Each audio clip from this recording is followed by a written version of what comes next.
Fala galera, quero desejar para você primeiramente um feliz 2020, que esse novo ano seja repleto das bênçãos de Deus para você e para a sua família. Que você possa começar esse ano ali com os pés na terra, mas com os olhos no céu, em nome de Jesus. Continuamos o nosso estudo no livro de Daniel. Estamos vendo então alguns pontos importantes que você precisa saber antes de começar a tua leitura, o teu estudo do livro de Daniel. E hoje queremos estudar um pouquinho sobre a agenda de Deus. Duas coisas importantes para que você entenda as profecias de tempo no livro de Daniel. A primeira delas é que você precisa ver as profecias de tempo em Daniel a partir de uma abordagem historicista das profecias apocalípticas. Existem vários tipos de abordagem. As principais são a escola preterista, a escola futurista, a idealista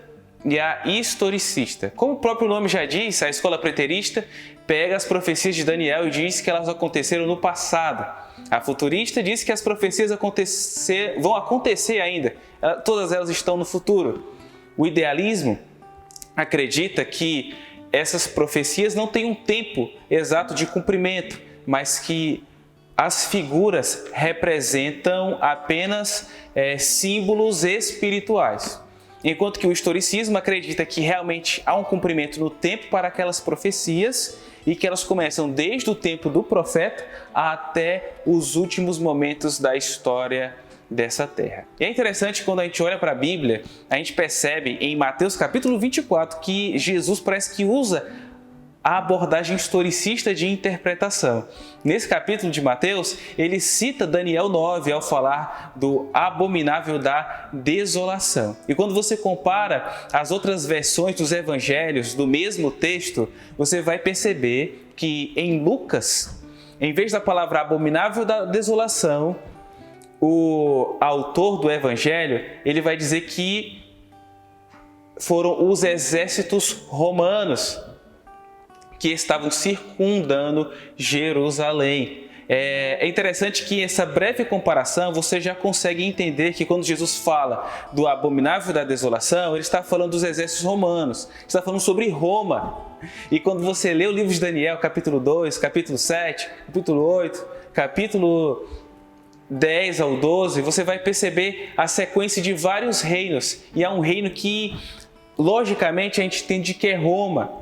E Jesus parece corroborar com essa ideia, um tipo de interpretação historicista das profecias apocalípticas de Daniel. Um outro ponto que você precisa entender é o princípio dia-ano de interpretação das profecias. Tá? E a gente pode ver uma base para isso no livro de Números, no capítulo 14, no versículo 34, que diz o seguinte: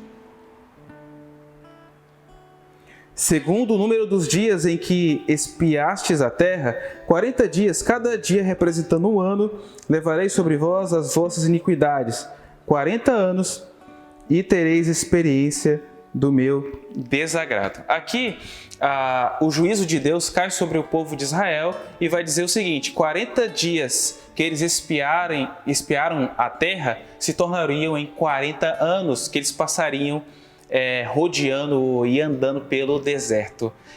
Conseguiu perceber aí? Dias e anos. Essa relação entre dias e anos acontece várias vezes na Bíblia. E existem pelo menos 3 motivos por que a gente deve usar esse princípio ao interpretar os textos de tempo no livro de Daniel. Primeiro, porque a gente tem figuras e símbolos. Assim, faz todo sentido que os tempos sejam também simbólicos. O outro motivo é que muitas dessas profecias estão falando de um longo período de tempo. Assim também, os dias apontados ali podem se referir a longos períodos de tempos, como anos. E o terceiro ponto é que o próprio Daniel usa o princípio de ano de interpretação das profecias. Quando ele fala, por exemplo, da profecia das 70 semanas, elas começam com o decreto da reconstrução de Jerusalém, de Artaxerxes, e elas irão até o tempo do Messias, da chegada do Messias. A gente consegue perceber, ao olhar para esses textos todos, que Deus ele é um Deus de detalhes.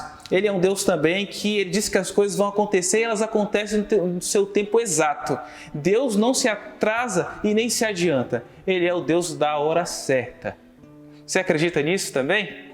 Então, se sim, convido você a fechar os seus olhos para nós falarmos com Deus.